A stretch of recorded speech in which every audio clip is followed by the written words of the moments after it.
So, thank you all for joining again. This is seventh session in the series value-based learning. Here, we are going to explore how to find your North Star, basically the internal compass that keeps you on track when things get chaotic. In the previous session, we looked into how to identify those invisible filters, those biases that cloud our judgment. In this session, what we are going to do is we are going to explain that simply having a clarity is not enough. You also need to know which direction to walk. By using the ancient concept of dharma, we learn how to align our inner values with our outer actions to stop the hijack of stress and fear. Moving from a mindset of what is it in me to what can I contribute turns a leader from someone who just reacts to problems into a trusted advisor who leads with excellence. Through real world examples like the importance of honesty in the face of pressure, in the session, we show that living by your values isn't just about being a good person. It's a high performance strategy that builds a steady core and leads to long term success. Coming to the session, the core session, where we are going to talk about value based learning. The most important concept here is the North Star of decision making. Now, what is it? What is the North Star? And why is it important to identify the personal North Star for consistent, high integrity decision making? Basically, what you're going to do is we are going to talk about a strategic shift from being driven by external filters to being led by inner values. That is from a reactive chaos. We have always talked about how to move from reacting to a chaos. That is because that reaction is driven by emotions. Instead, we need to move to having a proactive clarity. So our decisions are driven by our intellect, our buddhi. Essentially, when values are established, what it leads to is that a person remains stable regardless of external successes, external failures. Now, why just taking away the biases are not enough to guide us? Knowing your biases, that is knowing that you have tinted glasses, as we discussed in our last session. Yes, it definitely helps one to see clearly, but it doesn't tell you where to walk. It doesn't provide a destination. So the problem over here is without a North Star, that is without values, a leader remains reactive to market chaos, even if the leader is objective. Solution is the values. Now, the values provide the leader a steady core, provides the leader the mental equilibrium, eventually helping the leader get a strategic direction. As you can see, what I've mentioned over here is dharma as a strategic compass. Now, your values are not what you say. They are the choices you make when the stakes are high in stressful situations. Just as nature dictates faith, that is how a person responds, depends upon the faith that the person has. Similarly, one's core values dictate the long term legacy that a person leaves. So, when your internal values match your external actions, what happens? Now, let me just step a little behind. I've always spoken of amygdala. Now, what is amygdala? Amygdala is that small almond-shaped part of the brain that each person has. Now, this part serves as an emotional alarm system. The primary job of this amygdala is to scan the environment for threats. Now, when it detects a problem, what happens is whether it's a physical danger or a high stakes corporate crisis, whatever, it triggers a stress response, releasing hormones like cortisol or adrenaline. And this essentially leads to that biological hijack. When this happens, a person tends to react strongly. And if you don't train your mind, what happens is it effectively shuts down the logical thinking part of the brain. Eventually, what happens is you stop thinking strategically. However trained you are, you stop thinking strategically, and then you start reacting out of fear, out of anger, and out of that survival instinct. So it's essential that you try to establish that steady core. Now, this is what even we learn from Bhagavad Gita. The shloka 35 of chapter 3, it says, Shreyan swadharmo vigunaha paradharmat swa nushkitat swadharme nidhanam shreyah paradharmo bhayavaha. Now, what does this mean? The literal meaning of this shloka is that it is far better to perform one's own dharma, that is one's own duties, one's own values, even if it is imperfect. It's important to master your dharma compared to copying somebody else's dharma. Now, what is that that the shloka is actually trying to say? What happens is one's own dharma is a result of one's own uh, core belief, that is the result of one's own understanding. Now these core beliefs leads to a passionate reaction to something. When you believe in something, obviously the degree of passion that one has towards doing that work is much higher. So as a result, the work that one does out of one's own dharma is with much more conviction. So the success that one gets by following one's dharma, it is because it is one's own. Even if that success is limited, the satisfaction that it gives is much higher. Whereas the success that is built on values that are borrowed, that are not essentially one's own, that success is often not sustainable. So and it does not lead to that steady core. Again, I am reiterating how important it is to identify one's North Star. Now, as you can see over here, what I'm trying to talk about is the hierarchy of values and why this is essential. Because in life, each of us performs multiple roles. We are faced with different situations. And these different situations, whether they are stressful, whether they are happy, whether whatever kind of the situations, they always test our values.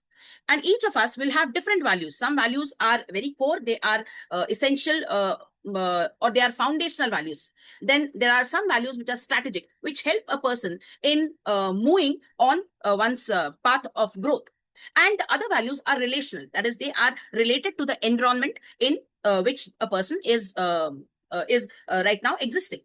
So foundational values are essentially the core values, that is values like integrity or truth. Now, as a leader, foundational values help the leader in creating trust and stability in teams. So, essentially, having these values at the highest is most important because these have a long-term impact and these leave a long-term legacy.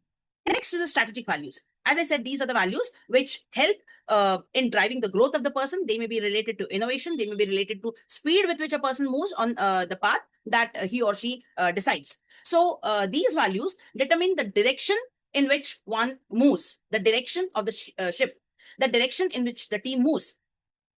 And relational values, something like compassion, equality. Now, why these are relational? Because depending upon the environment that one is currently existing, so how one correlates with the others in that environment, so that leads to the development of compassion or equality or anger, whatever. So this defines, these values are essential to defining the organization culture.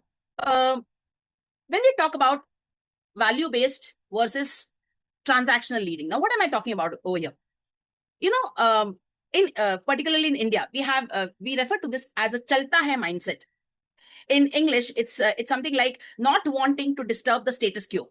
So decisions that are based on immediate results, on, let's say, for example, you get a bonus, or let's say somebody is making you uncomfortable. So how you react to that, that is the reactions are based on transactional.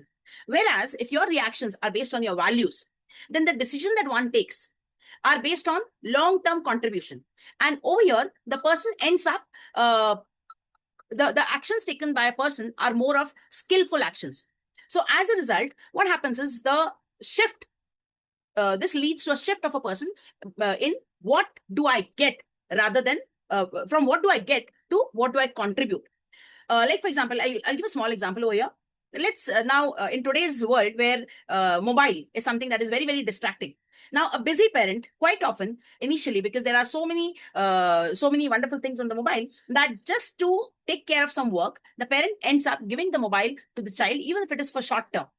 And what happens is, because at that point in time, it's a decision based on immediate result, that is, for the moment the parent gets some time to continue his or her work. But if you look at it from long-term perspective, you are actually giving the child something that is going to lead to long-term habit of getting distracted from core work. So that chalta hai mindset, that's okay, what happens? I mean, I'm giving the child the mobile just for a few minutes, it's okay, I'll just continue my work and get back to it. But the child ends up forming a habit of using that mobile, and the child, because the child thinks, oh, okay, it's fine, and I can just have fun. So it is essentially the parents chalta hai mindset, which leads to a long term problem for the parent and the child. So having said that, let's yeah, now the next is for Meenakshi. Thank you, Dr. Sandhya.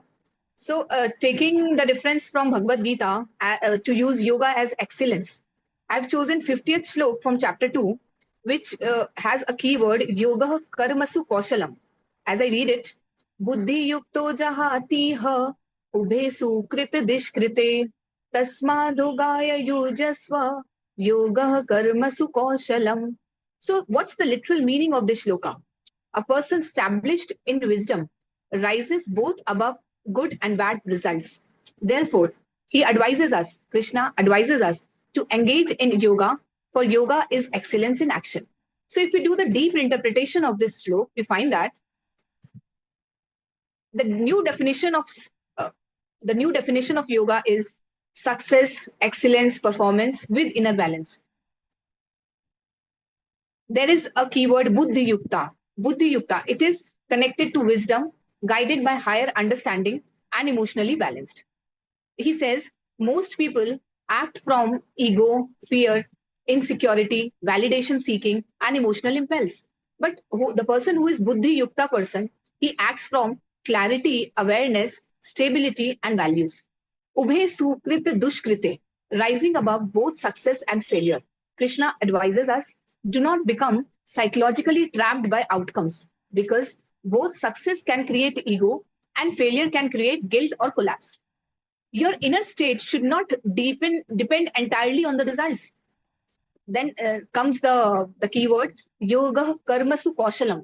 This line is extraordinary. It means yoga is a skill, excellence in action. But what kind of excellence is he talking about?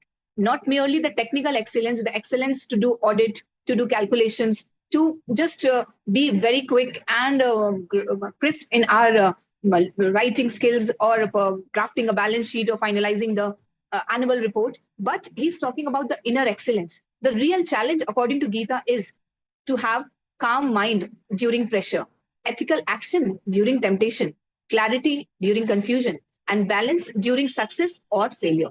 A highly skilled person may still be anxious, emotionally reactive, ego driven, internally disturbed. But Krishna says true mastery includes inner balance. Taking an example of workplace scenario, works under stress, emotionally dependent on praise, collapse after criticism. So these three examples are of the person with ordinary performance, the person who doesn't consider himself buddhi yukto. But the yogic performance will be more of focused, composed, responsible, and being stable under pressure. Krishna is not promoting mediocrity. He's saying inner balance improves outer excellence. When mind is attached, anxiety rises, overthinking increases, performance drops. But when the mind is balanced, attention improves, clarity improves, efficiency improves. Peak performance requires inner stability. This shloka perfectly fits our presentation for the day, which talks about value based internal core. Value stabilizes the intellect. Stable intellect improves action, and improved action improves excellence. So we can see the beautiful flow: values to clarity, clarity to balanced mind to excellent action. So now I ask a question to the participants here.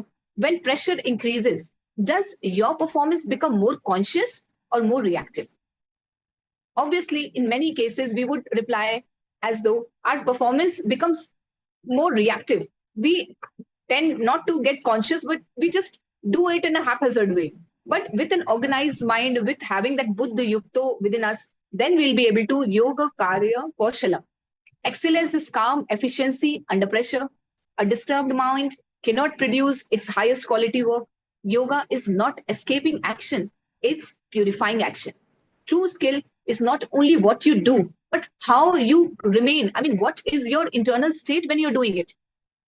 According to Krishna, excellence is not merely achieving results. Excellence is maintaining inner balance while pursuing results. Yoga is the ability to act with excellence while remaining inwardly balanced. So when wisdom guides, action work becomes yoga. Go to Dr. Sandhya. Taken from the same shloka, Karmasu Kaushalam. Yes, what Minakshi said was perfectly right. What I would add over here, I would reiterate, is that the skill is in skillful action. That is, it is not just about working hard. It is the precision of acting while remaining unattached. And the other term that I would call for the same is being passionately detached and then doing the work. So by maintaining one's steady core, or by staying firm on one's values, it allows for sharper, intelligent execution, because over here, the mind does not get clouded by emotions like anxiety or ego. Now, as a result, what is the impact that it has on the leader or the leadership behavior?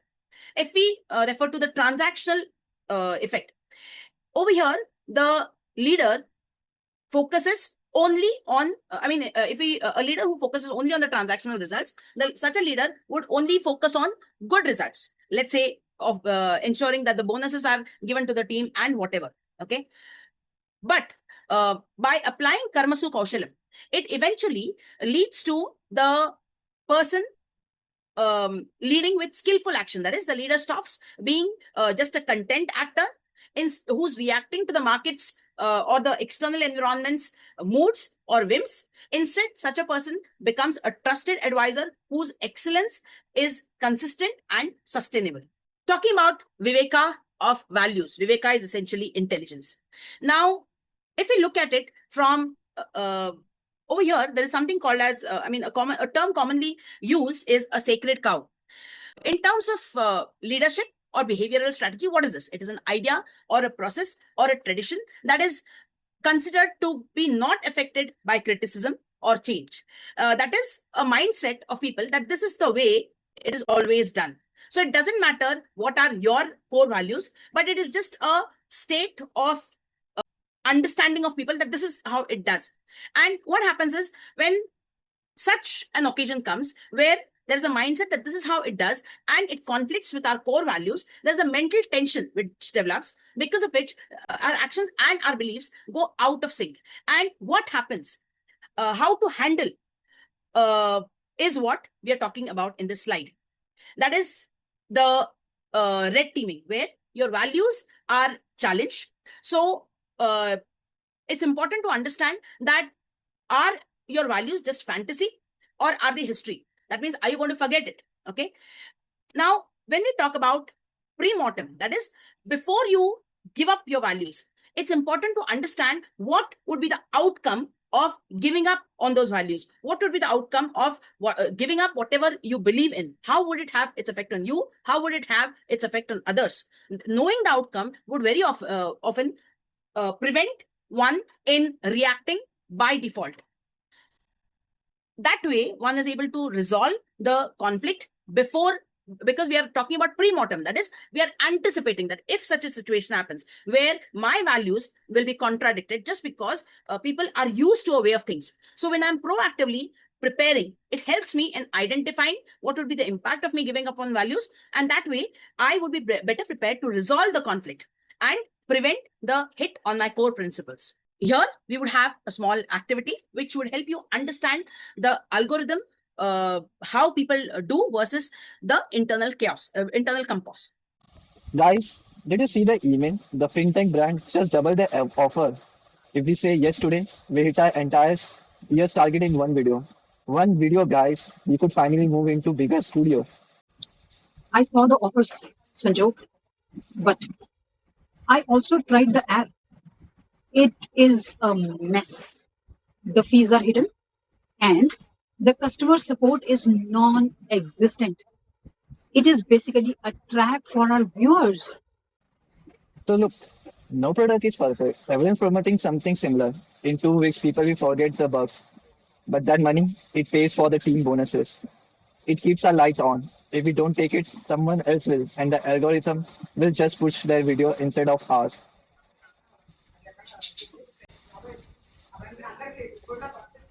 And then what? he just become just another channel, for the paycheck. Where's our North Star in this? Not star, guys. We are in a philosophy classes. We are in competitive market. Values are great for LinkedIn posts, but they don't pay the rent. Yeah, that's exactly where you're wrong. This isn't about being moral. It's about being skillful. If I stand on the camera, then our followers and tell our followers I trust this app. When I know it's a garbage, I'm not a leader. I'm just a puppet for the algorithm. I'm reaching out of fear. It's just this one time, just to get us over the hump. It is never just one time. It is like a crack in a glass. Once you break the trust, you cannot glue it back. You are scared of the numbers dropping. So you're willing to sell the one thing that actually makes us successful. Our honesty. I'm just trying to look out for the team. Sanjo, a leader who does not stand for anything is just a person making noise. Well, if we take this money, we might win the month, but we lose the decade. In this world, trust is the only thing that doesn't expire. It is our real asset. Team is really expecting those bonuses, though. They'll be more disappointed if they have to spend all the day deleting angry comments from the people who just lost money just because of us. Let's do a quick check. If we post this and 1,000 college students lose their savings, can you actually sleep at night? Is this the legacy we want? No, you are right. My brain just saw the dollar signs and went out into autopilot. I was just chasing the win. That's the biological hijack. It happens. But we use our heads to stay on the track. Let us send a polite no and wait for a brand we actually believe in. Skillful action, Sanjog, not just fast action. Fine, but you are the one telling the team why the new studio has to wait. Wow, we just saw what Ritu, Sanjog, and Bharat said, and I think it was a really interesting activity. While that activity was about the fortress of will or how to develop resilience, it leads me to the memory of one particular incident. In 2024, Marcus Brownlee, what happened was he released a review of a human AI pin, and his review was very brutal. He reviewed it as the worst product that he has ever reviewed. As a result, now he had more than 1 million followers. So what happened is the industry experts, the industry accused him of trying to kill a startup by his review. And there were many who were trying to tell him that it's important that he understands or he values the relation that he has with those various industry insiders, with the fellow creators, or with other industry people. And they wanted him to soften his review because he was killing a startup. They argued that his influence, that is his millions of subscriber, could single-handedly destroy a young company. And that there were many critics who were telling that he was trying to harm the ecosystem. He was trying to harm the innovation in the tech space. The market started telling him that he should prioritize his relationship with the companies and not try to disturb the status quo of the tech industry. In short, they were trying to tell him to tone down or to hide his actual opinion. What happened actually? Now, this is why this is an example of a value-based reaction, that is choosing dharma. Instead of backing down or apologizing to please the industry, Brownlee stood by his review. His North Star, he realized his North Star is his duty to his audience. His dharma, that is rightful purpose, as a reviewer, was to provide an honest, accurate information so that the consumers do not waste their money. He rejected the market bias. He recognized that industry networking, whether it is friends or founders, was a bias that could cloud his judgment. So he chose his core values of honesty over the transactional value of popularity. And as a result, he maintained his position as a trusted advisor. Now, what is the lesson over here? This lesson definitely illustrates the shloka that both me and Meenakshi the first shloka that I discussed about, the 35th verse from the chapter 3, that is, it is better to perform one's own dharma, even if it is imperfect, rather than follow the path of somebody else. Now, this reviewer, had he given a soft review to please the people from the industry, he would have been following the path of another reviewer, and he would have been following the industry's expectations. And this would have led to the creation of an internal conflict, and it would have eventually destroyed his most valuable asset, that is the trust. So by sticking to his values, he faced temporary market chaos, but he definitely protected his inner sanctity, his steady core, his values that ensured his long-term sustainability and authority as a very good reviewer. Having said this, let's try to have a 24-hour challenge for the next one day. This is the path that I would recommend to activate your North Star. Now, what is this 24-hour challenge?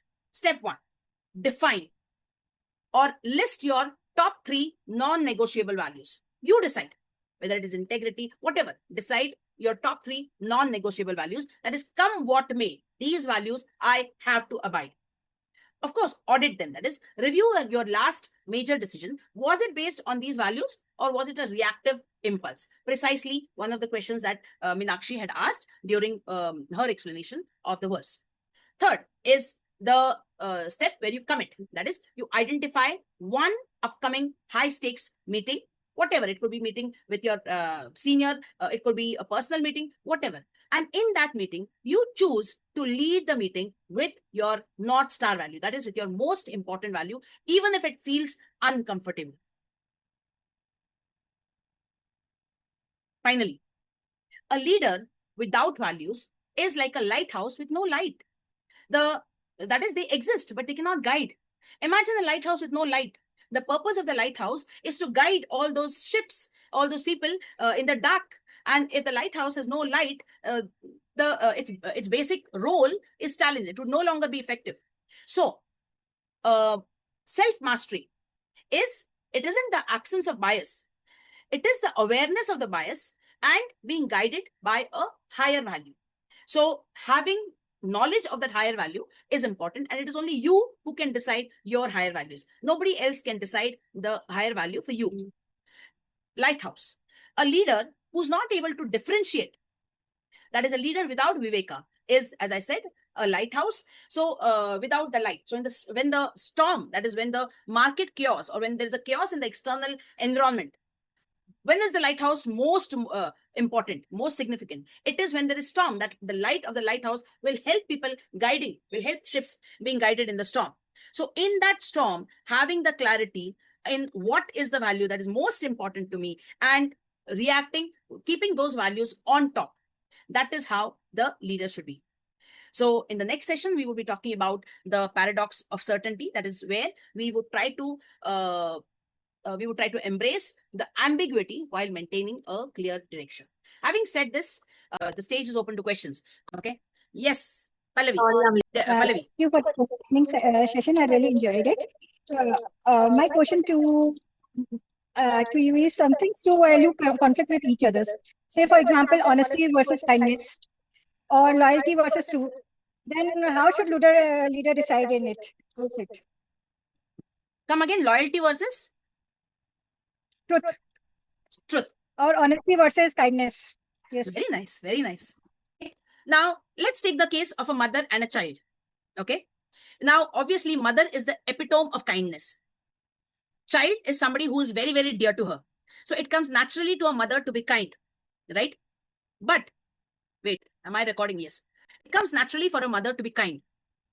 But at the same time, and it is because of her kindness, it's natural for her to ignore the mistakes of the child, because that is the result of kindness. But mother has to understand what is her North Star as a mother. As a mother, while it is her emotions which make her love the child, which make her ignore the faults of the child, but her duty as a mother, her North Star as a mother, is to give good values and good culture to the child. Because in the long run, the child is the legacy that she is leaving in this world. She's not going to be there for the child forever. while she is alive, she can be kind to the child. She can ignore his faults, but she has to make the child realize that the world will not be as kind as she is.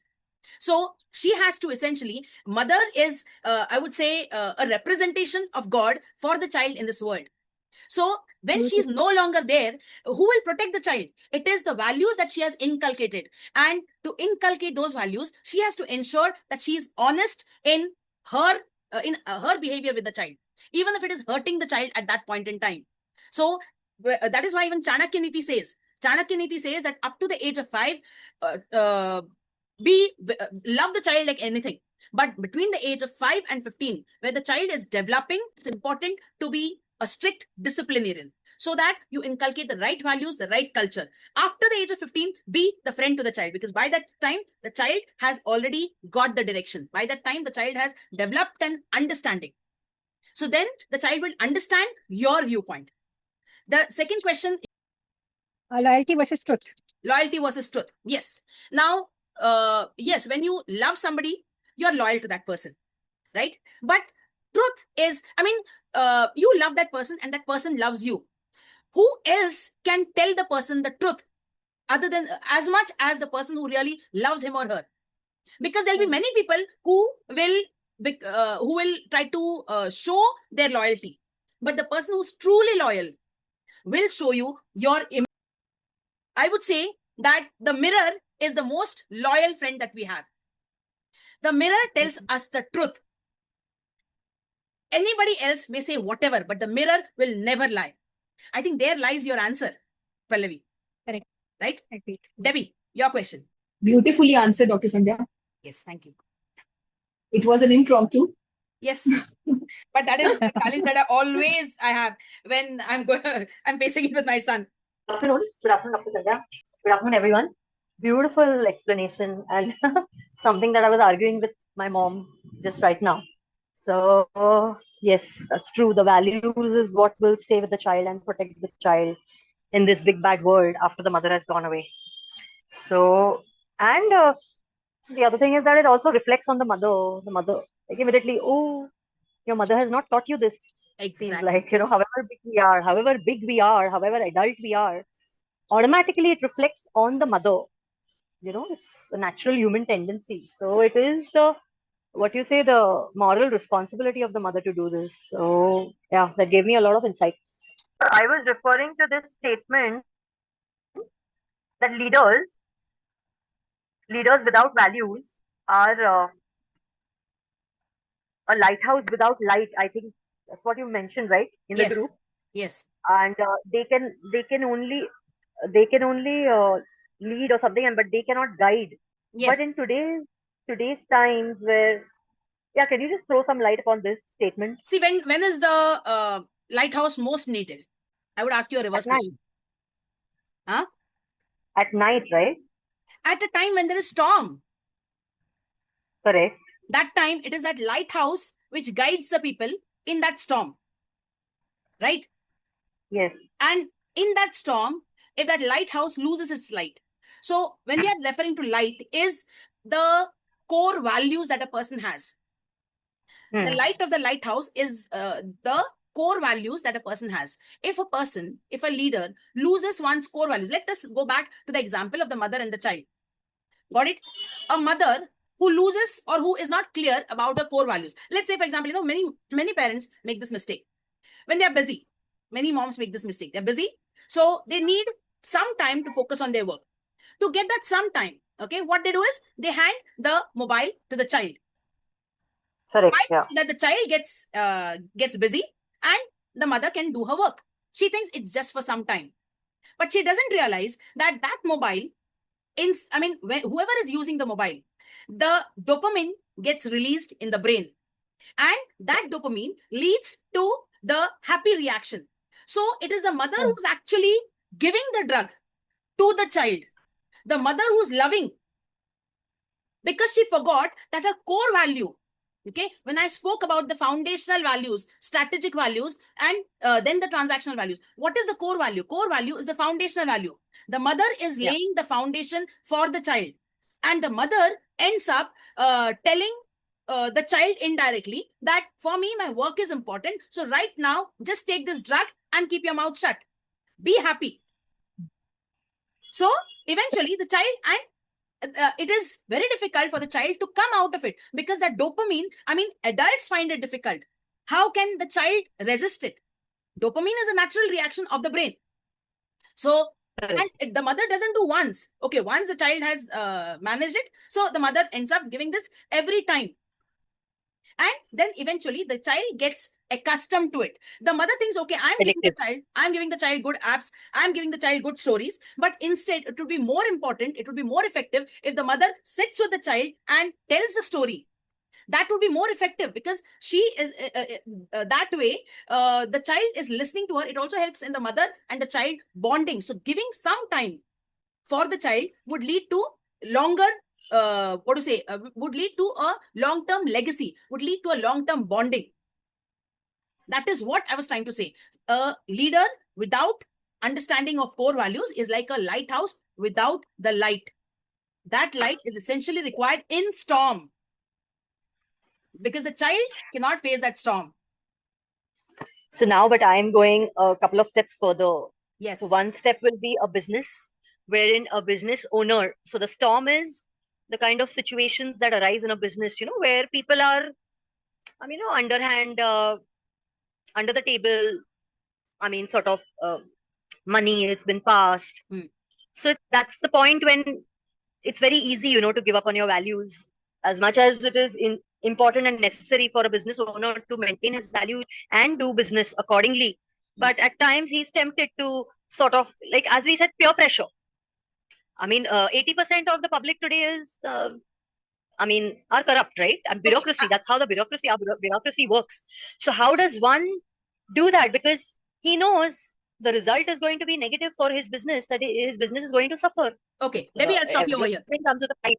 I'll stop you here. While you're talking, the image that instantly came to my mind was what happened during the Kasab scenario, during the terrorist attacks in Mumbai. The one image that vividly comes to my mind, while everybody was struggling, the one image that comes to my mind is the image of Ratan Tata standing outside Taj Hotel for 2 days. Every business owner was thinking of the losses that happened. But Ratan Tata, not once did he give the losses a priority. He gave importance to the people. He made a point to visit each and every person who was impacted during that terror attack. If he would have focused on the money, he would have focused on getting the hotel back to business as fast as possible. Then his own employees, during that entire incident, his own employees stood out against the employees of other businesses. For them, they were conditioned that customer is God. So they did not they did not give importance to their life as much as the customer's life. They tried to ensure that they tried to save as many people as possible. Average people. They were not extraordinary people with extraordinary skills. They were average people who stood their ground and did their best to give the best service to the customer. This happened because their leader was like that lighthouse. Their leader, because that Ratan Tata was that lighthouse, so he inculcated these values that customer is God. And that's why, because he has been leading by example, the employees did the same. And when the employees did the same, obviously Ratan Tata, and he continued that same attitude. See, there will always be business. Majority will always follow the average route. That's why even in Mahabharata, we had Kaurava, the larger Sena, was giving up on all principles. The Pandav Sena was the smaller one. Krishna was on the smaller one. That's why, in fact, the smaller one continued to value the principles. And eventually, they did win. So that is the minority. Yes. So it minority. It is not going to be easy. It's not going to be easy. Yes, tell me. I go one step further. Can we say that because Ratan Tata had the resources, of course, everything boils down to money after all, right? So he has created a legacy and empire, and because he had the resources, he could afford to do that. My question to you is that if he genuinely didn't have the resources to rebuild, the losses were like huge, massive, to rebuild, would he then also have thought of values and actually sort of plowed his resources towards towards the benefit of humans then who were in trouble in his own hotel, compared to vis-a-vis, like, plowing those same resources to rebuilding his hotel. Debbie, I mean, that is what. So mostly people are. I mean, they are what you say. I don't have the word. So they are, because we are in a poor country. I mean, I'll give you an we can't example. say that it's a I'll give you an poverty-stricken example. country. See, So it's basically- because yeah, they are vulnerable. I mean, they are, what you say, they're forced to give up on their values because they don't have the Your power. question, Debbie, is something where you are anticipating if Ratan Tata had not developed that legacy, did not have that much of funds, had he been working with the same value principles, right? This is your question. Yeah. So basically, What I mean, think is, see, we are talking about Ratan Tata. Why? Because having such a big legacy, he is having a golden heart. He is thinking about human beings, all because of the values he had inculcated over a period of time. It's not just one day he woke up and decided, no, I have to stand with my people so that I'll have a very good media coverage and people will talk about me. He So did let that me- because he's like that. Debbie, And Debbie, that is so why let we me admire rephrase the him. The whole question. nation admires him. Debbie, hold Yeah, on. let me hold on, rephrase Debbie. the question. Hold on, Debbie. Hold on, Debbie. To answer your question, I'm going to give you an example. Okay? I'm going to give you an example. Let's take the case of a child. Even as per astrology, it is said that by the time the child reaches the age of 12, the child's destiny is fixed. Okay? If I pamper the child up to the age of 12, will I be able to? Because after the age of 12, the child is, I would say, much more stronger. Then I say, okay, the child can take my anger, the child can take my discipline after the age of 12. Would that be a good strategy, or I have to be a strict parent right from the beginning? What would be a good strategy? To Answer be my question, balanced please. right from the beginning. Yeah. I mean, Exactly. to be balanced. Yeah, exactly. Right, That is where the difference is from a good leader and from the best leader. The best leader will understand that even if I do not have my resources, my foundational values of integrity, it's not easy. Who said the So- path was easy? yeah. Who said the path was easy? I will just You I missed will the slide. just You missed the narrow slide down. of hierarchy. You missed the slide of hierarchy. I'll- That's why. So I'll narrow it down more so that you understand my question more better. So basically, if his I mean, whatever was left with him was, say, suppose around 150 crore, okay, and his losses were around about double, 300 crores. So now what at that in that moment, what were his values telling him? That allocate funds for helping those people, like, I mean, so give free supplies, whatever, alana falana jo bhi hai. So give them. I mean, so as I said, plow those resources, allocate Yes. some funds. But he has gone bankrupt. Where he No, knows that his No, I mean, whatever- Debbie. Because you are missing Then- out then there are many industry examples. Let me take the case of Marriott. Let me take the case of Satyam crisis. Let me take the case of Satyam crisis, which we had actually handled in one of our sessions. Okay, when Satyam crisis happened, Ramalinga Raju wrote that letter to SEBI. He confessed. Now, as a result, there was actual market crisis. It was not just Satyam losing, its image in the market. Many IT companies from India were losing its image. Any regular founder or any regular company would try its best to save its customers. But as against that, what happened in reality was that the government immediately brought in a temporary board. And this temporary board did not first contact the customers, because that is what was required in that time to save the losses. Instead of contacting the customers, the first thing they did was first ensure that the employees' salaries are paid. Then second, because there were 50,000 employees, losing the employees would be a much bigger loss, because clients, you can get clients later on, you can rebuild your image, but rebuilding 50,000 employees would have been terrible. That would have definitely got the company down. So besides ensuring that the employees got their first salary, got the immediate salary, then they announced an international auction for the company so that they get in the best buyer. Eventually, the buyer happened to be Tech Mahindra. Okay, now once the buyer came into the picture, then they had a good board. They kept communicating with the employees all the while the stock of the company was going down. But it was essential to talk to these employees, because many of these employees had bought the same stock, so they were also losing money there. But the management kept on talking to these employees that we will get back your value, but just hang on, believe in us, stay with us. And that is what then eventually after that they started talking to the customers. So a good, I would say, a leader who values, who has his core values in place, will always know to prioritize the foundational values on top. Everything else comes later. Legacy comes first. Everything else comes later. So that is where I really wanted you to look at the slide where I talked about the hierarchy of the values.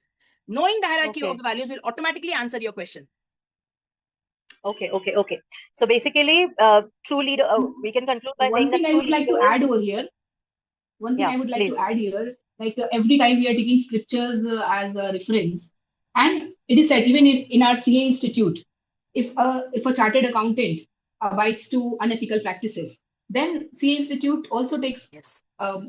strict action against that CA, because the name of that fraternity is bigger than a chartered accountant. Very true. Very true. ICAI is bigger than any CA. Similar thing, the scripture says, Ram se bada Ram ka naam. Very true. It's I like that. totally If agree. it is in the name, if you are holding on to the name, you will not stick to or abide to any kamana. Like अगर नाम पकड़ा हुआ है तो फिर कामना साथ नहीं चल सकती. And Ram there is is no nothing without the temptation, name there of is Ram. no allurement, and every time you are following the truth, and when it comes to loyalty versus truth, again, you can be loyal to your brother, but if that brother abides to unethical practices, you have to choose truth over there. And in comparison to honesty versus kindness, there also, Yes. again, there is a very thin line between the both, as very beautifully explained by Dr. Sandhya, giving an example of mother and son. Thank you. Yes. That is why he's known as Purushottam Ram, no? Just on the by overhearing some people talking about his own wife Sita after coming from such a long exile. Yes. He literally gave up on his wife. Okay. That Okay. just thought that she would have been with another man when No, in Lanka. there was also, but we are coming to an end. And before I try to answer your question, let me just give chance to Pallavi, because Pallavi has been raising the hand for quite some time. Yes, Pallavi. Yeah, please. Last. Just what you all to the discussion. Have you come across any situation when we compromised on value and achieve success? Because as the Devi ma'am said, ki most of people are taking shortcuts, compromising on value, and are very successful in their life. So have you come across anybody who regretted his decisions, not because he failed, but because he went against its value? Correct. Correct. Very important observation, Pallavi. Yes. And coming back to Debbie. Debbie, you had asked, I missed it. What was it that you had asked just now? Just in short, because 2 minutes are left. I'll try to answer it. No, Purushottam Ram क्यों कहते हैं उनको? Yes. Because Okay. Okay, I'll try to answer that. There was a logic to it. What happened is that person who started talking about Sita, okay, he didn't talk about Sita outside. He didn't talk about Sita in Rama's palace. He spoke about Sita in Rama's court. Now, Ram in that life was Maryada Purushottam. In the court, he was the king. So he had a clarity in the hierarchy of the roles. In the court, he was the king. And as a king, he had to, in that court, the duty that was highest was as a king. So he had to ensure that he clarifies he brings in the clarity for the citizen over there. So there he had to ensure that he doesn't give priority to the role as a husband, as a son. He has to first give importance to the role as a king. Don't you think it is somewhere unfair on Sita? Agreed. Because at least he could have clarified with his wife. Agreed, Debbie. And then Debbie, that is what brings the in role the is difference. so important. Role is so important. Is this the ideal value? I mean, Hierarchy I feel of the roles is important. I feel I find it difficult to accept, what he did then. I feel it is. Debbie, when I go for lectures, there are times when I leave my son at home and my heart breaks. But while I'm in the session, I cannot show my feelings. Even if my son calls, I have to tell him that I'll get back to you, because right now I'm in the lecture. I'm getting paid for giving 100% attention to the participants. I have to do justice to that role. That is what you have to understand, the hierarchy, your foundational values of integrity. So the role that you're performing at that point in time, you have to show your integrity to that role. I have another way of looking at it. If God forbid, but if something happens to my child, then my duty lies towards my child. I will drop whatever is in hand and I will run. Yes, tell me. That is true. Yeah. True. The situation changes. It is a big decision. yeah, it was a big decision of just letting go of your companion soulmate and the fact that you got her back after so many years. And then where is the trust factor? Trust factor in your companion and soulmate, like, you know, Debbie, I'll I answer mean, this. I'll tell you this in person. it is Because very I difficult. will. Yeah, I will not tell this on the video call, but for I'll me to tell you this digest. in person. You really here Yeah, to hear maybe. this. Okay. It is Yes. very difficult for me to digest even No, no. today. I Though will he tell you this in focused on person. Ram and I will tell you yeah, this okay. in person, and I really want you to hear it. It may not be. I feel very. Whenever I think about it, I feel so restless as a woman. No. You Feel very will. restless as a woman. I'll tell you this in person. Okay. I think we need to Okay, end because the okay. last minute. Thank you so much, But Dr. everybody. Sandhya, Yes. yeah, acha, we are not going to continue, is it? Well, because it's ending. money, it all, I mean, it all boils down to money. So money, is the only root cause, you know, of giving up on values for a person. And I feel it is only fair sometimes because agar you don't I have the will money, call the you person personally doesn't. for a minute because Okay. beyond that I won't be able to give because I have to rush for a lecture. Okay, okay. But I really Thank want you, you to hear it. everyone, Yes. for bearing, Thank you, bearing with Meenakshi. me Thank you, Pallavi. at the Thank you very so last much, minute. Debbie. We missed Rupa ma'am's Yeah, questions. thanks a lot. Business. Chalo. I'm going to end the meeting. Thank Okay. you. Bye. Have a great day. Bye, Pallavi. Thank you. Wonderful Thank question. you. Thank you, Meenakshi. Thank you, Yeah. Debbie. Chalo. Bye. Good day, everyone.